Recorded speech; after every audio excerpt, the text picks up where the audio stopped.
பூலோகத்தில் மானிட வர்க்கத்தில் ஆண் பெண் சேர்க்கையில்லாமல் 5 வயது பெண் குழந்தை தோன்ற வேண்டும்.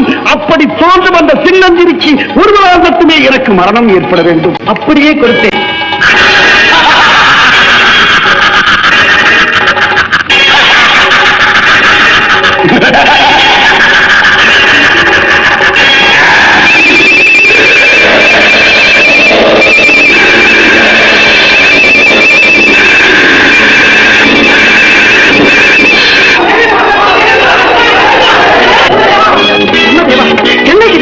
அக்னிதேவனை அலங்கரம் இந்த தேவலோகத்தில் கொடூரமான காதாக்கினி வைத்திருக்கிறது. ஒருவேளை பரமேஸ்வரன் நெற்றிக்கண்ணை திறந்து விட்டாரா? அதெல்லாம் ஒன்றுமில்லை தேவேந்திரா. பிறப்பிலேயே கூடியவன் பண்டாசுரன். அத்துடன் நான் கொடுத்த வரத்தின் வலிமையும் சேர்ந்து கொண்டதால் அளவுக்கு மீறி அட்டகாசம் செய்து கொண்டிருக்கிறான். அவன் விடுகின்ற மூச்சுதான் இந்த அக்னி ஜுவாலை. இதிலிருந்து தப்புவதற்கு வழி நாம் அனைவரும் திருக்கையிலாயம் சென்று சிவபெருமானிடம் முறையிடுவதை தவிர வேறு வழியே